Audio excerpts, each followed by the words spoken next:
Jai Shriman Narayan. Jai Shriman Narayan. Jai Shriman Narayan. I pay my obeisances to my spiritual master, Srimad Jagadguru Sudarshan Acharya Ji Maharaj. I pay my obeisances to Lord Sri Ramanuj. I pay my obeisances to the Purva Acharyas. I pay my obeisances to the 12 Alvars. I pay my obeisances to Mother Lakshmi. And I pay my obeisances to Lord Sriman Narayan.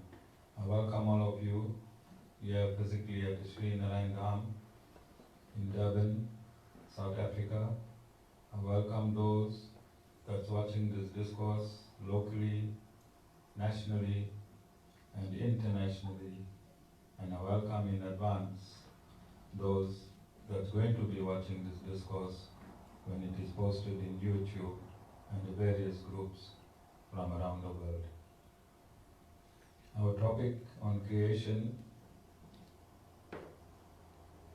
continues in this Pitru Paksha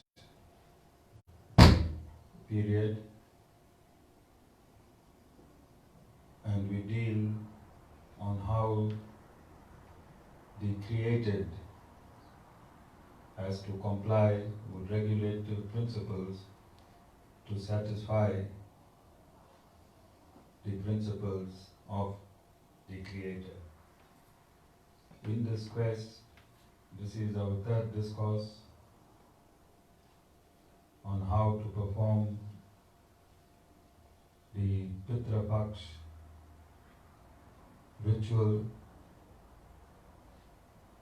in terms of the scriptures and the consequence of not performing the rituals in terms of the scriptures. And as I've stated, the Guru in the Sri Sampradaya does not form his own opinion, neither does he create his own cult, neither does he move a comma, a full stop, a colon, or a semicolon from the scriptures. He states verbatim what the Lord states. And whatever instructions you are given from the Guru is merely a conduit for the instructions that come from the Supreme Lord since time immemorial. There are instructions given in the three authorized scriptures, which is namely the Vedas, the Vedanta Sutras, and the Bhagavad Gita. And supplementary to these three authorized scriptures is the Itihasas or recorded history. And the Itihasas or recorded history come before the Puranas because the recorded history is recorded in the lifetime of the author of that particular historical scripture. So the Ramayana happened in the presence of Valmiki, and Valmiki authored the Ramayana as he saw it, both materially and spiritually. It happened in his lifetime. The Mahabharata happened in the lifetime of the current Veda Vyas, Vaipanya Krishna. It happened within the lifetime of the current Veda Vyas. He witnessed these events and he recorded it in his lifetimes. The Puranas is given second place because The Puranas is all the information gathered by Brahma and then delivered to the various saints and sages. And in the Puranas, they will always say, no matter who is narrating a specific legend, they will always state as stated by Brahma. So this is secondary information.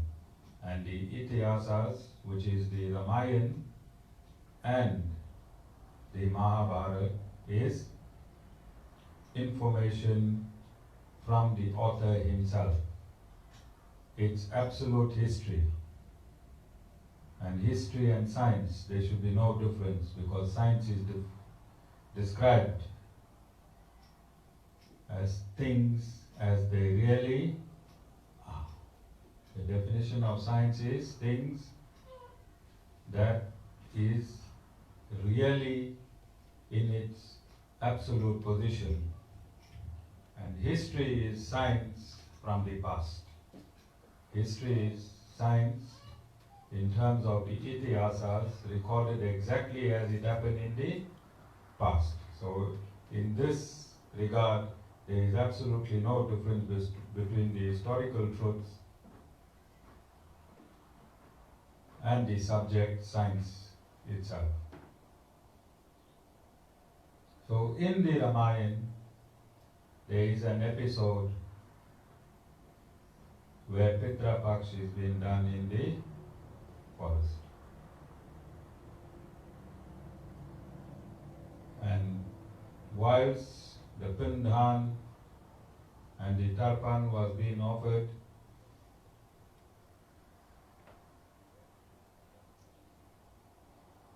and some food was being offered, Lord Ram saw Mother Sita disappear suddenly. So he had to complete the offering on his own. And after the ceremony, when Lord Sri Ram questioned Mother Sita as to her absence, she stated that she was dressed in bark and leaves, and she saw Lord Ram's father and two other gentlemen dressed up just like Lord Ram's father, which is the three generations, appear at this food offering. And she was embarrassed to appear in the presence of her father-in-law, her grandfather-in-law, and a great-grandfather-in-law in the manner in which she was dressed. This is history because it was recorded by Valmiki. This historical fact, witnessed by Mother Sita, who is none other than Mother Lakshmi herself, sets the precedent on how the Pitru Paksha must be done. And the fact that she noticed her father-in-law, her grandfather-in-law, and her great-grandfather-in-law coincides with the Vedic injunctions that the Pitru Paksha offerings is offered to the three generations backward. Now the Ramayana is read and followed both in South and North India equally. And this Vedic injunction applies to both South and North Indians equally. The only difference in South and North India is language, not scriptural injunctions, is language. Only difference in the cultures of South and North is language and not scriptural injunctions. There is no scriptural injunctions made for the South or made for the North, or made for India itself. All of these scriptural injunctions is universal. It is not religious. It has nothing to do with religion. This is a universal application which can be followed by anyone from any part of the universe. That's number one. That I've stated from the Ramayana itself. It is a Vedic injunction. The three generations of ancestors appear. Why not 4, 5, 6, 7, 8, 9, 10?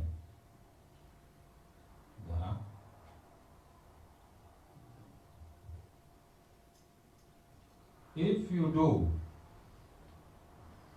your Pitru Paksha according to the scriptural injunctions,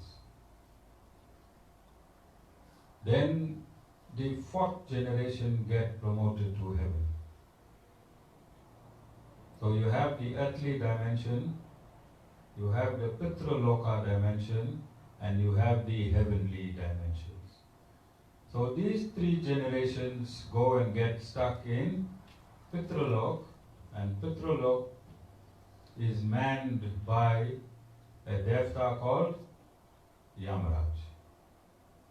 And above Pitrulok is heaven, and heaven is manned by a Devta called Indra. So at any given time, Pitrulok will accommodate your three generation. The fourth generation will get promoted to heaven if you do your Pitra Puja as per Vedic injunctions. Are you understanding? So at any given time, as Mother Sita experienced herself, three generations came down to accept the offering. Three generations came down to accept the offering. All of you understand? Is what I'm saying clear? Now, how many of you have done Pitru Paksha with your Pandit at any given time in this satsang? Nobody. When the Pandit does Pitru Paksha as per prescribed regulative principles, then the very first offering of the food is offered to whom? Sarita.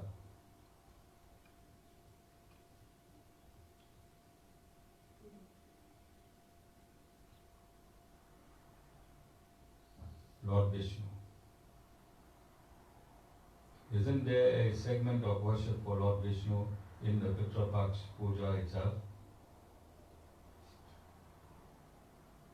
You didn't notice? Did you notice? So the first offering of your food is done to Lord Vishnu. Now show me in any scripture where Lord Vishnu stated he loves chicken curry, mutton curry, fish curry, one nip, one lit cigarette, and one kaichi, and one kaichi.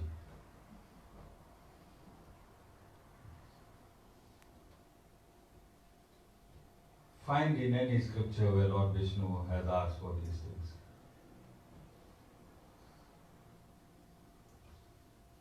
And this is why I am asking you, and I'm being serious.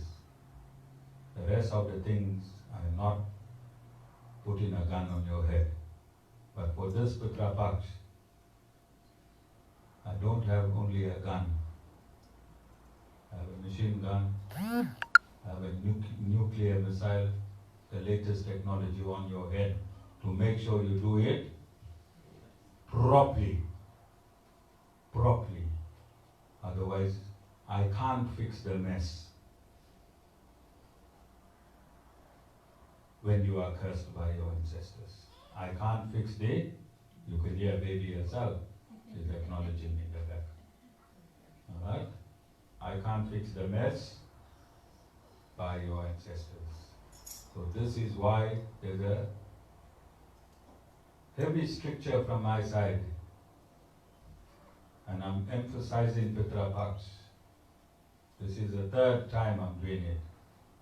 Because it has to be done according to God. This is God's instruction. Pitru Paksha is not an invention by your family. It's not an invention by your ancestors. It's not an invention by your family priest. It is not your culture or tradition. It is an instruction by the Supreme Lord Himself. The Lord has instructed this 16 days. The Lord has instructed this 16 days. If He has instructed it, then how should the Pitru Paksha be done? If I tell you, Jay, I go fetch me a water in a metal container, how must you fetch my water? As you ask. As I ask. Pitru Paksha is a puja demanded by the Supreme Lord.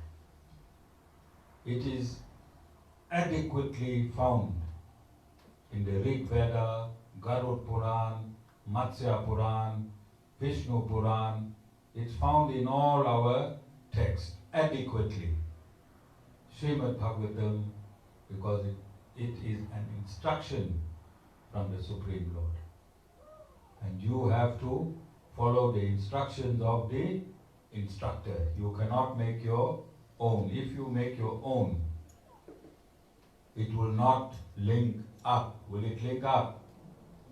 Celsi wants you to put a Celsi card with Celsi data. If you don't, and you manufacture your own card, you will never talk to anyone. You will never talk to anyone.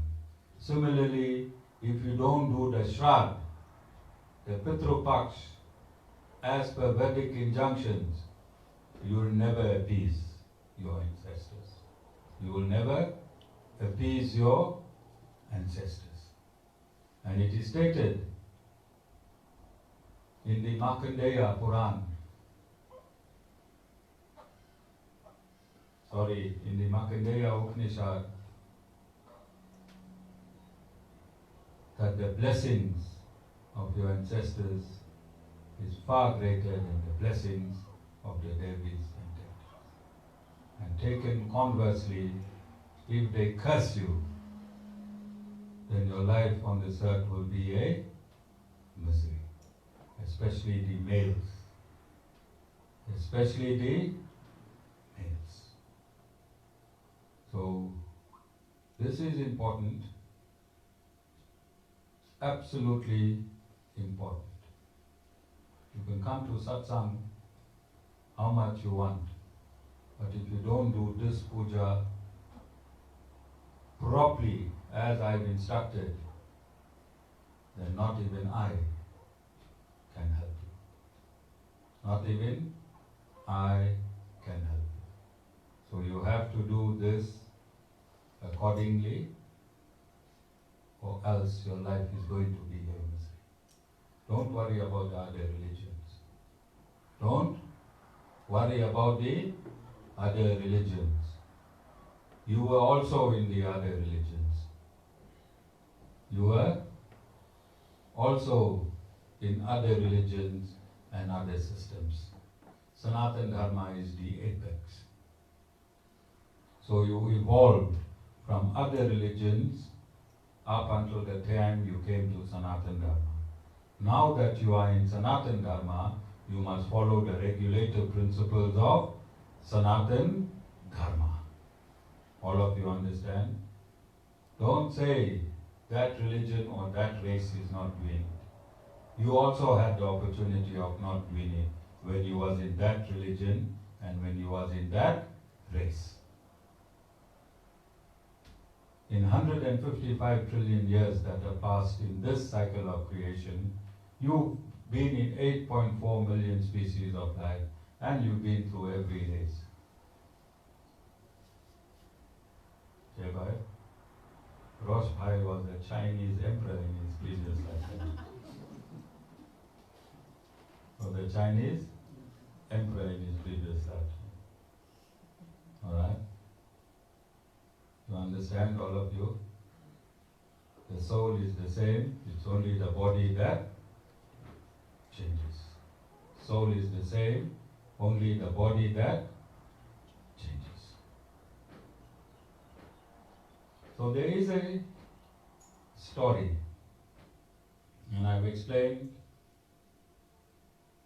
previously that when the Lord creates the material elements are agitated and a cosmic egg comes into being. Then in this cosmic egg, from the navel of the Supreme Lord, Lord Brahma is born. He is the first created living entity. He is the secondary creator of the material universe. His first creation is the four Kumaras. These four Kumaras, his four mind-born sons, is the Guru principle. So in line of actual creation, the Guru principle is third. In line from the material universes as created by Lord Brahma himself, the Guru principle is first. These four Kumaras refused to procreate. They refused to procreate. They wanted to maintain themselves as eternal gurus, and in time they tried to enter Vaikuntha. Vaikuntha is in the spiritual dimension. So they left the material dimension, they landed at the gates of Vaikuntha, and they tried to enter Vaikuntha. Lord Narayan's two doormen, Jaya and Vijaya. Jaya and Vijaya refused these four gurus, or the personification of the Guru principle, entry into Vaikuntha. By refusing the Guru principle or the personifications of the Guru's entry into Vaikuntha, they were in contradiction with scriptural injunctions, weren't they?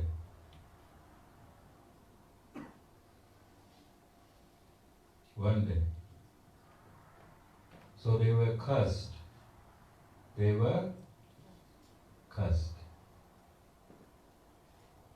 By whom? By the Gurus. They were cursed by the Gurus, that they must fall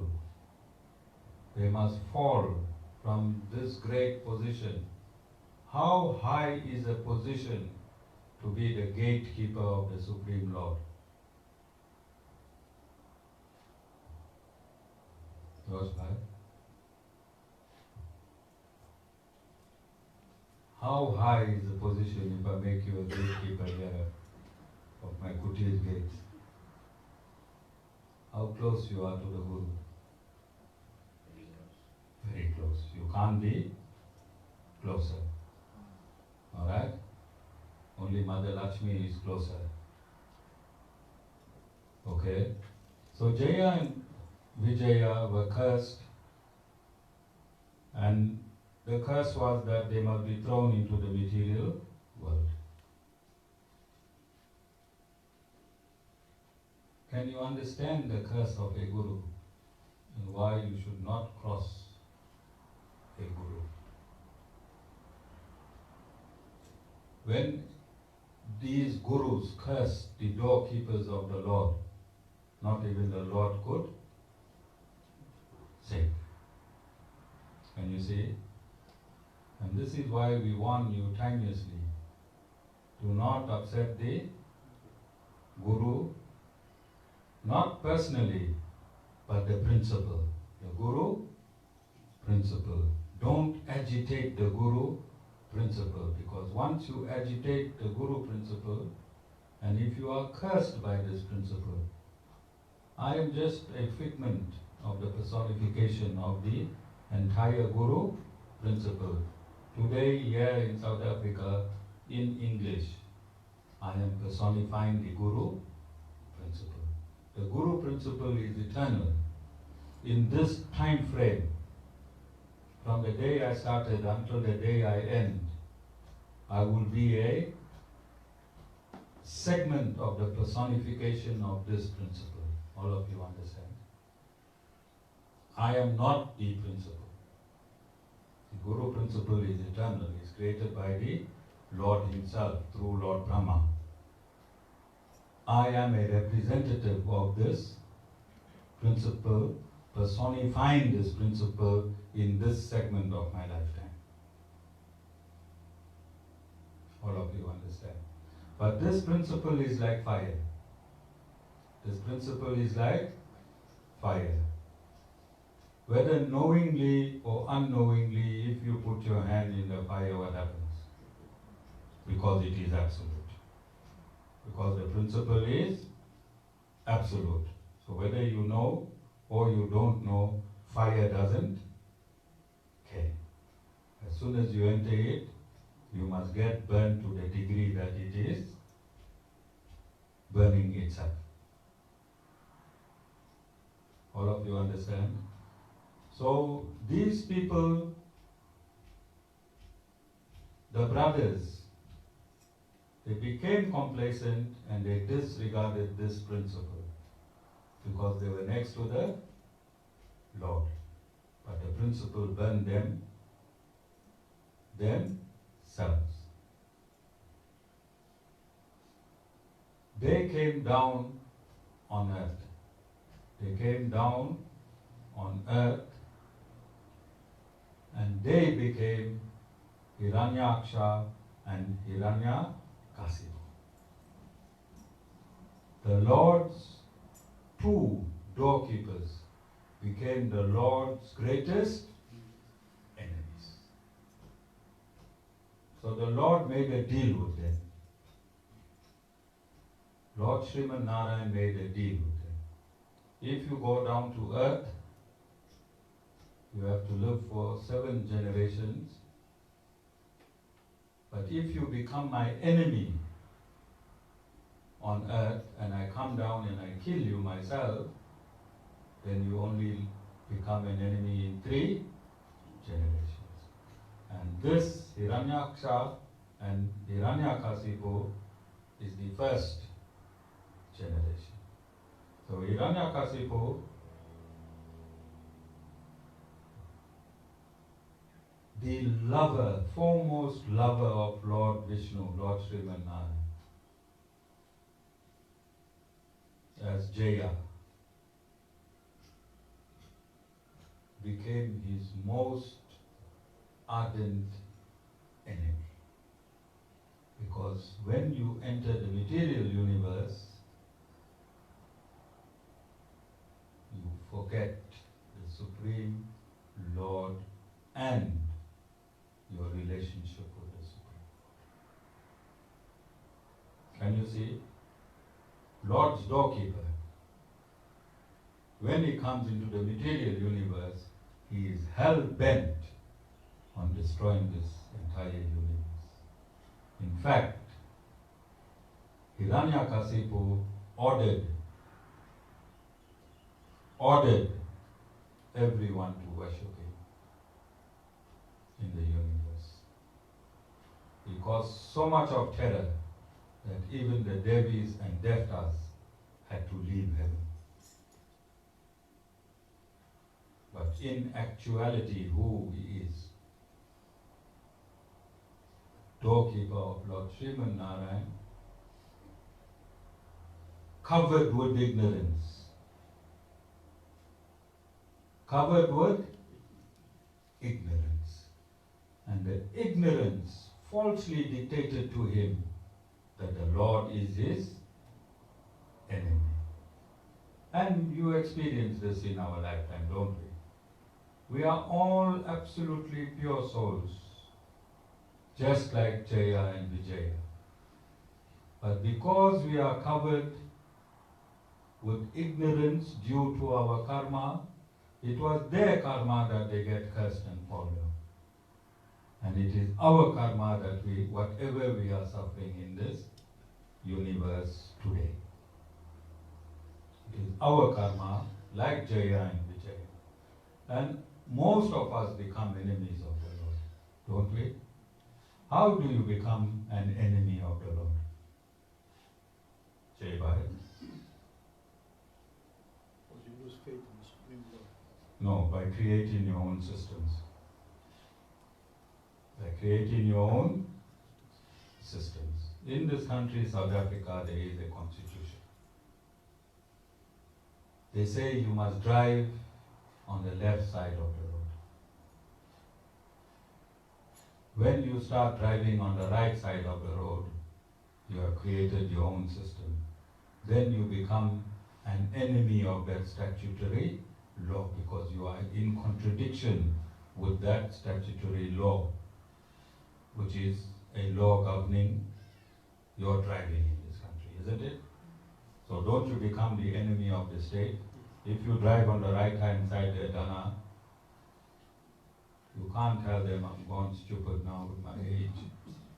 For 45 years I was imprisoned by my wife. Then when my daughter was born, I was imprisoned by my wife and daughter.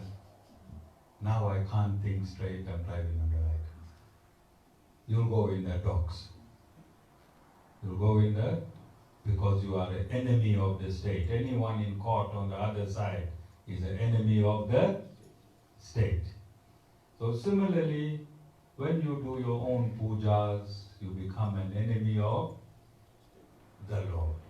Because the Lord has, in 4 Vedas, 18 Puranas, 108 Upanishads, Brahma Sutras, Ramayana,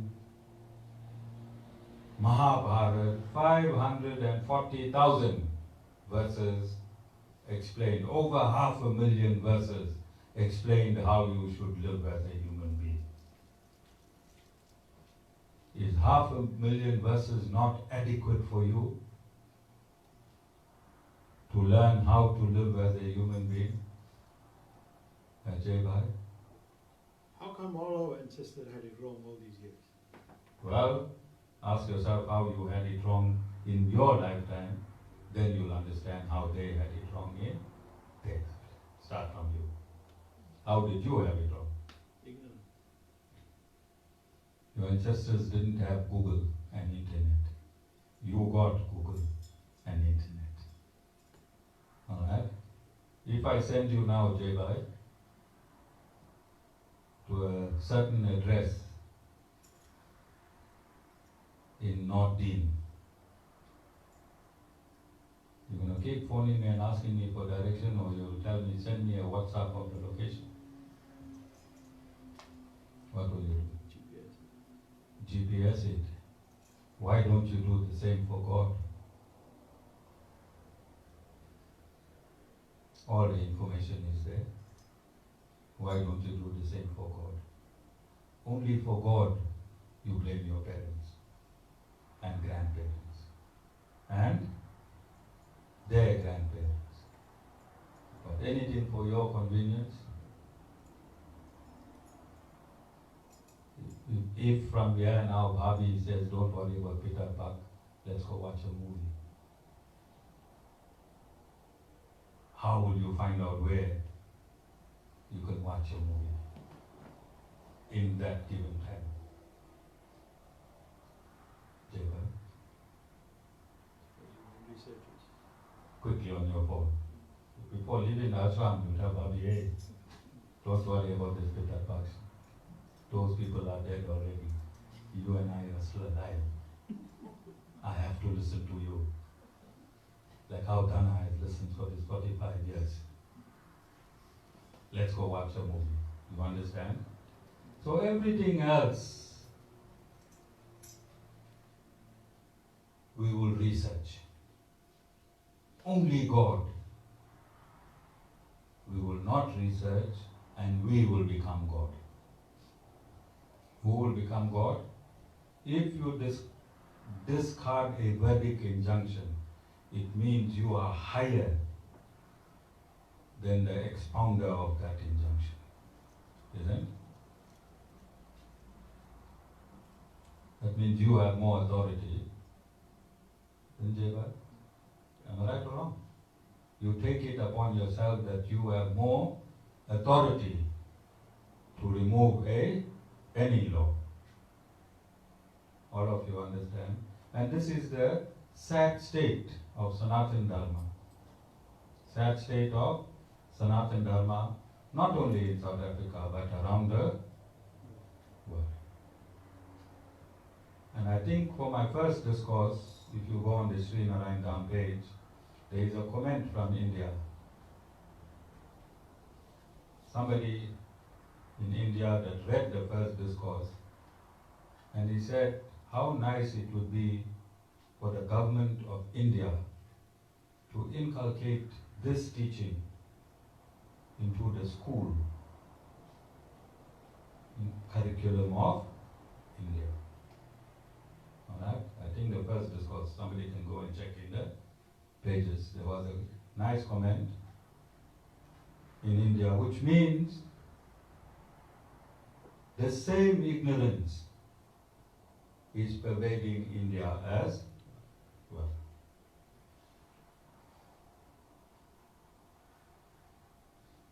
So you cannot play the victim of ignorance all your life, Rakesh, right? Victim of ignorance all your life, alright? All of us are ignorant, otherwise we won't be in a material universe. This room is this material universe, I've stated, is Lord Narayan's classroom. Entire universe is Lord Narayan's classroom. What is the purpose of this classroom? To remove the ignorance. Entire universe is a classroom. The purpose of the material universe is to remove our ignorance, and the ignorance can only be removed from the vehicle called the human body. 8.4 million species of life, same soul, ignorance cannot be removed. But once you are in the human body, then the ignorance can be removed. So the primary purpose of this human body is to remove your ignorance. Secondary purpose is to find a beautiful wife, get married, have children. Primary purpose is to remove ignorance. All of you understand? But because we are ignorant, we do not follow the regulative principles. So the Sri Narayan Dham is a microcosm of Lord Narayan's classroom. Sri Narayan Dham is a microcosm of Lord Narayan's classroom, which is basically the entire universe. So in this classroom, it is my duty to militantly instill the core values of Sanatana Dharma in you. Alright? We are not here to be friends. We are not here to be friends. I'm not your friend. I'm your teacher. You are not my friend. You are my pupil. But I have an equal relationship with you, so that in this guru friendship, you can learn and follow the instructions that I am giving you. And this is why I stated that you cannot eat in another Pitru Paksha if you have not done your Pitru Paksha. Alright? And this can be a debate, but I am not a debater, I'm simply a expounder of verdict injunctions. If you go and eat in an unauthorized Pitru Paksha before doing your own Pitru Paksha, what will be the consequences?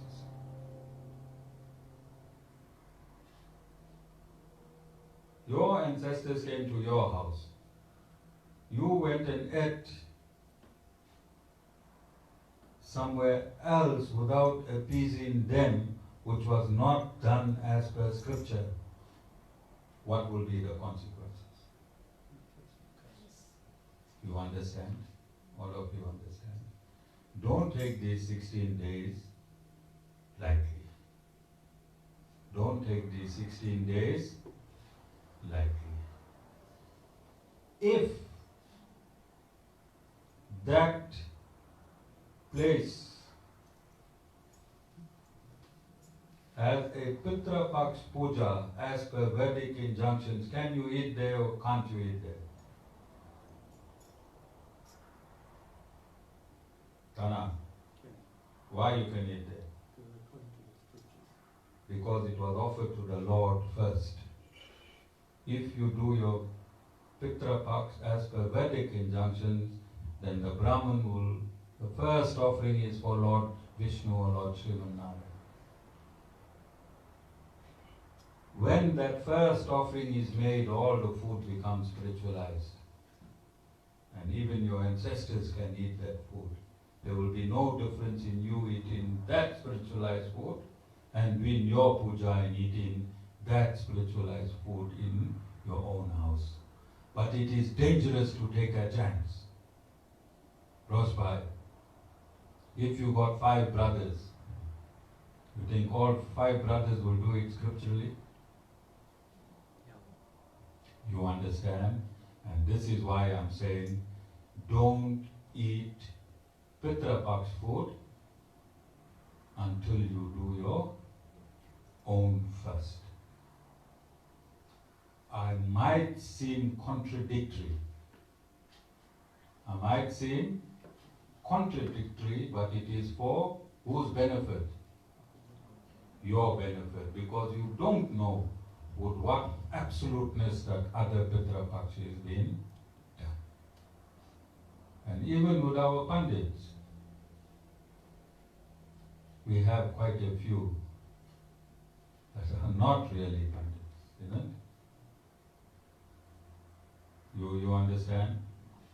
But if you do yours and somebody was an imposter pandit, Lord Narayan will purify it, because your intention was to do it right. Do you understand? All of you understand?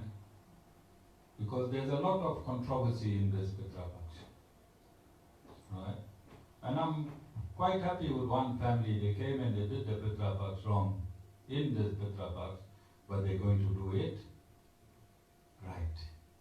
I advised them to do it right. And they were very happy to do it right. Which means the Pitras send them to the satsang so that it can be done right. And I stated in last week's satsang that this satsang is also attended by our ancestors, because there is no satsang in Pitralok. There's only satsang in Devilok. This is Devilok. There's only satsang here. All of you understand? All of you understand clearly? So follow these instructions precisely so that it makes it easier for me to administer spiritual injections into you so that you can have a state of bliss and happiness, and we remove most of the miseries. Coming back to Hiranyakashipu, the story you know very well, okay, all of you know the story, where Lord Sriman Narayan appeared as Nrsimha Deva, half man, half lion, and he killed Hiranyakashipu on his lap. After killing Hiranyakashipu on his lap, he gave Prahlad Maharaj, the son of Hiranyakashipu, who is a pure devotee and one of the 12 Mahajanas, or 12 authorities on Vedic injunctions. Prahlad Maharaj is one of the 12 authorities on Vedic injunctions. He is a Mahajana. He is an authority. How high a position is an authority on the Vedas? Jaibai? Must be very high. Extremely high. To be an authority on the Vedas, you have to be really, really close to the Supreme Lord. So you can see how the absolute science of Sanatana Dharma is playing out in this discourse. Jaya and Vijaya, doorkeepers, absolutely close to the Supreme Lord. They violate the Guru principle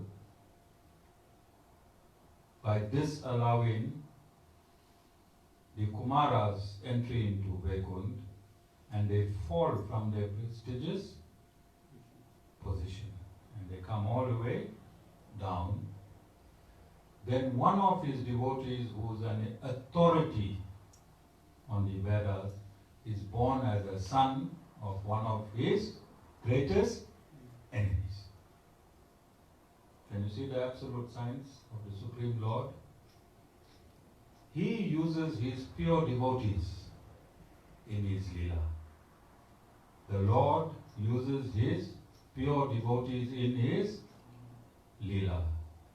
All his Leelas, when the Lord comes down, be it his enemy or his friend, they are his absolute pure devotees.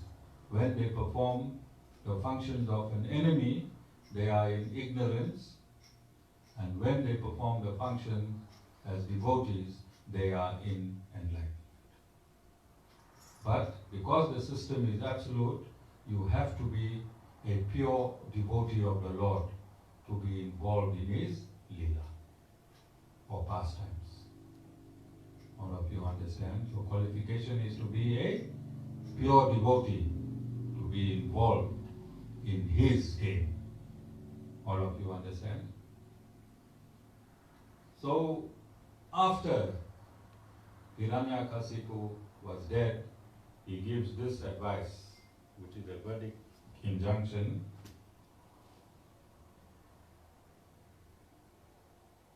And he says, I just want to verify last week,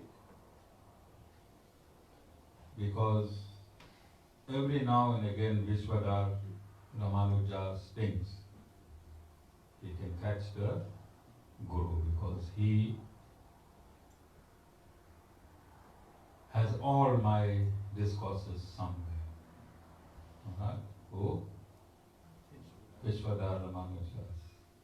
And he's waiting for the Guru to make a mistake. So last week he thought I made a mistake when I said 7 generations times 3 is purified when you take total surrender. When you take total surrender, alright? But for purposes of discoursing and not going into a whole lot of detail, we gurus will say 3 generations because we're talking about your current, you and your current ancestors. So we say 3 generations. So yes, Hiranyakashipu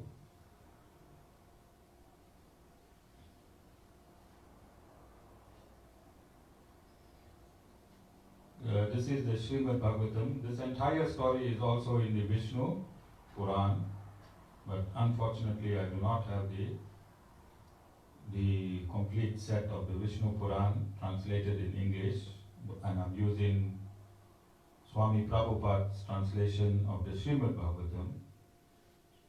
And as per his translation, Srimad Bhagavatam, Canto 7, Chapter 10. And I want to quote text 18. The Supreme Personality of Godhead said, "My dear Prahlada, O most pure, O great saintly person, your father has been purified along with 21 forefathers in your family. Full stop.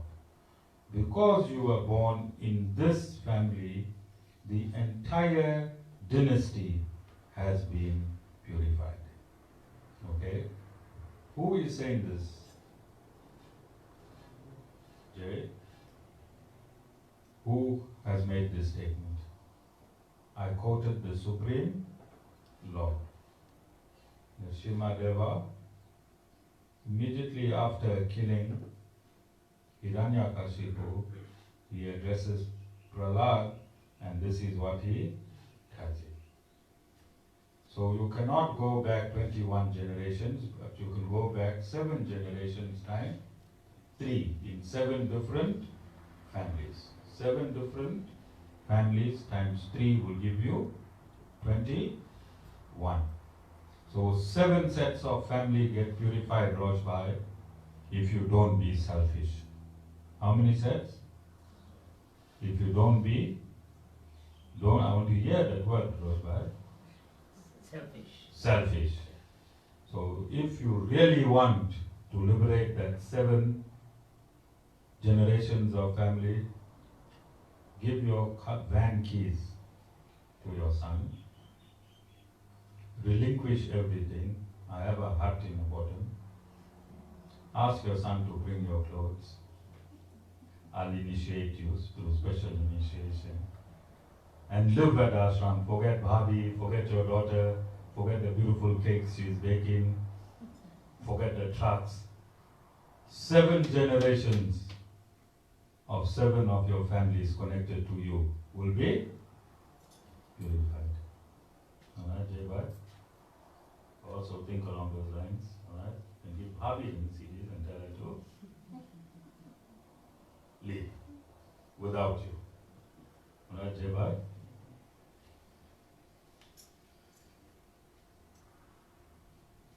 Now listen to this verse. Canto 7, Chapter 10, Text 22. My dear child, your father has already been purified just by the touch of my body at the time of his death.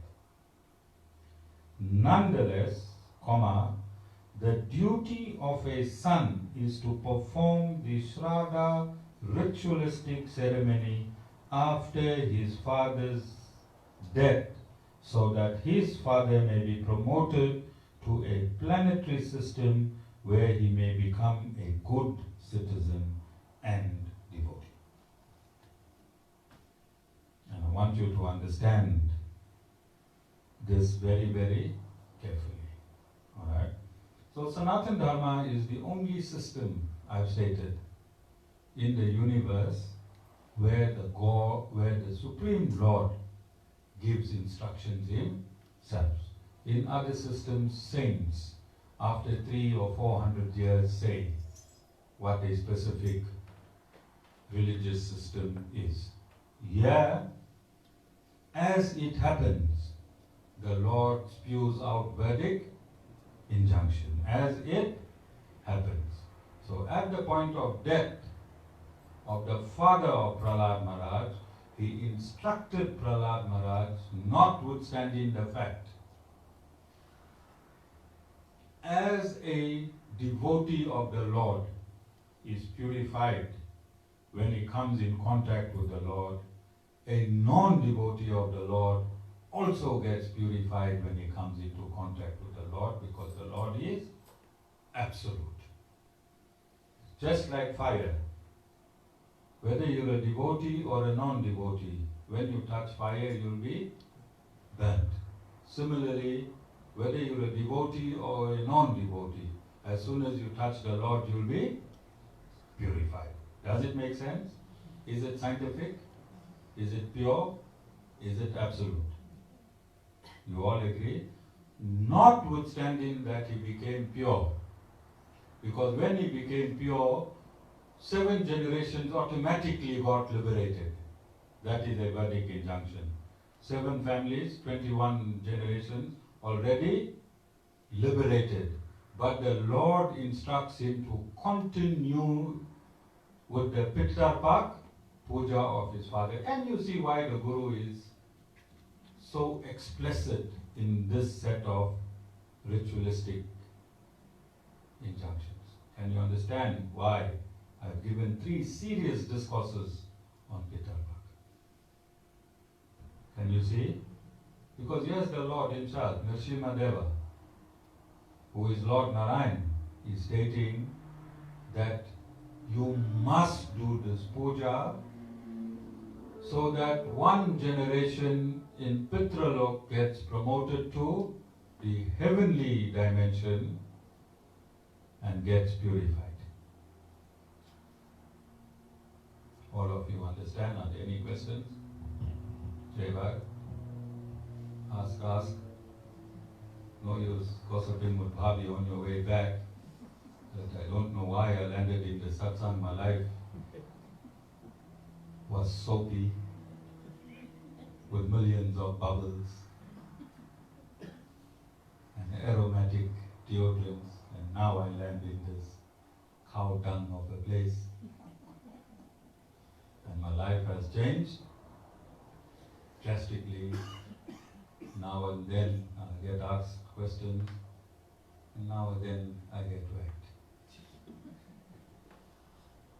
Okay, asking Bhabi all the way back. Talk now. Yeah? Mother side families, is that also important? Yes. Wherever there is an ancestor, all ancestors are equally important. Because if your mother's side ancestors were not important, you wouldn't have been born of your mother, isn't it? So treat all ancestors equally important. And females must get involved with the males. In Sanatana Dharma there is no discrimination. The only discrimination is when you are menstruating. Other than that, there is no discrimination. And that is not a discrimination. It is part of Sanatana Dharma. When you're menstruating, then your consciousness your spiritual consciousness is lower. It is more on the negative side because it's a negative process. It's a cleansing process. You understand? There is absolutely no discrimination. So get involved.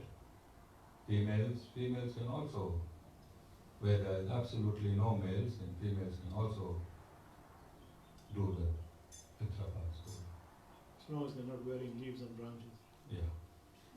If we're doing our Pitru Paksha prayers and we have a priest, and at that time, like the females of the house are menstruating, Then both of you must abstain. Your father and brother must cook.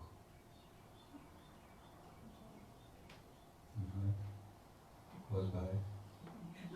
I feel sorry for the ancestors that have burnt for them. Or salt and so. If you cook with the right attitude, the food cooks itself. Because at the point of praising,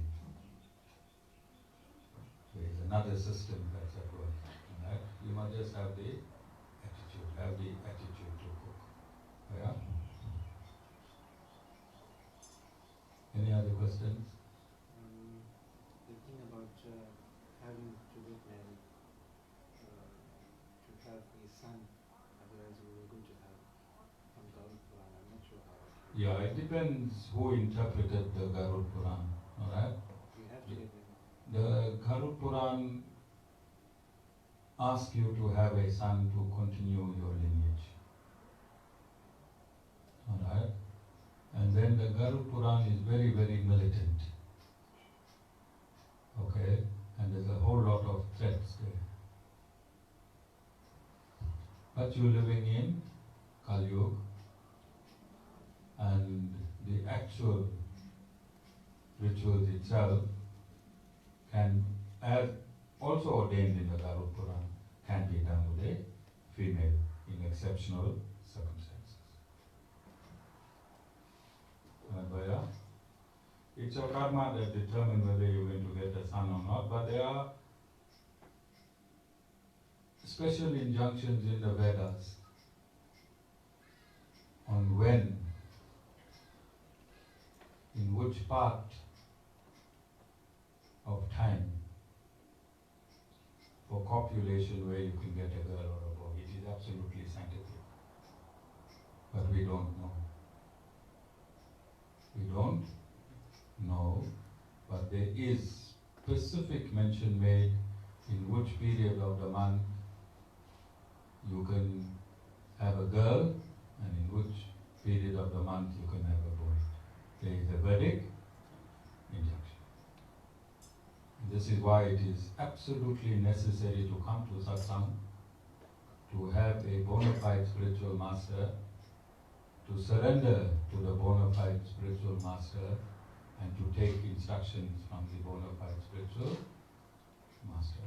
Because for everything else you take instructions, but for the most important part of your life, which is the very essence of your being, you don't want to take instructions. Alright, are there any other questions? Any other questions? So, this puja must be, and Lord Vishnu does not eat, does not drink, does not smoke cigarettes and cannabis. No rocks, no cocaine, no hunga, nothing for Lord Vishnu. Alright? All of you understand? Why are you laughing, Rakesh? No, it's okay. Yeah, that's the truth. And when you open a sealed bottle of alcohol, Roshbai, don't pour for the day. Rakesh, how much of alcohol do you think you wasted in your career in drinking? Hey, By those capfuls. If you had a bottle, how many bottles? It would have been, yeah, I would have had a case or something.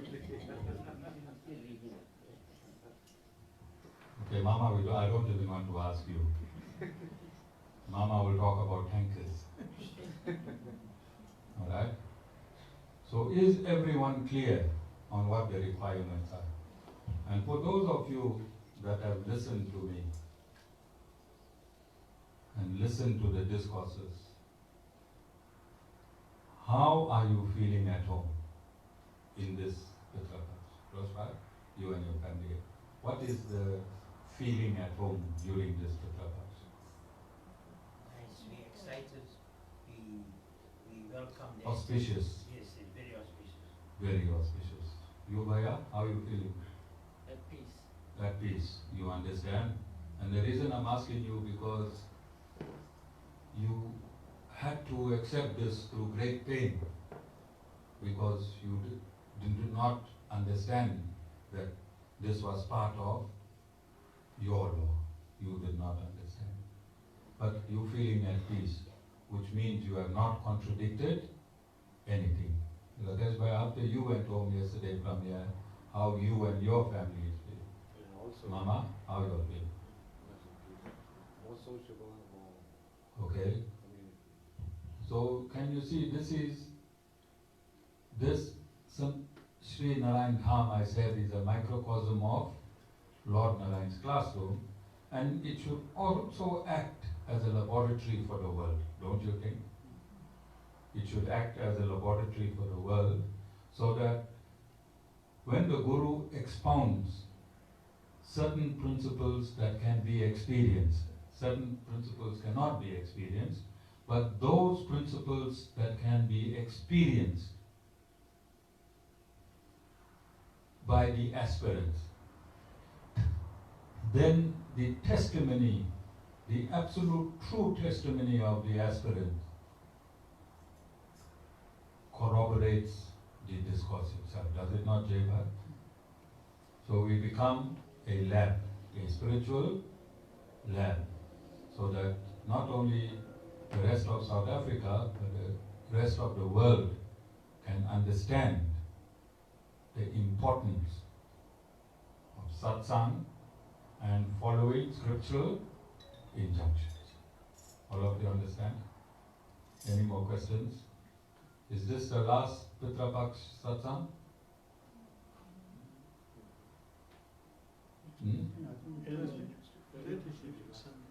When's next week? Sunday. On the 17th. 17th is what day? Thursday. Okay, it ends somewhere in the middle of the day. So we have one more. Sunday will be the last official Pitru satsang. Okay? And then we'll find more relevant material to see if we can endorse any more of the absolute truth. But Mama and Rakesh Bhai, just go home and follow what I'm telling you. Alright? And do according to scripture and you'll see the difference. Jai Shri Manara.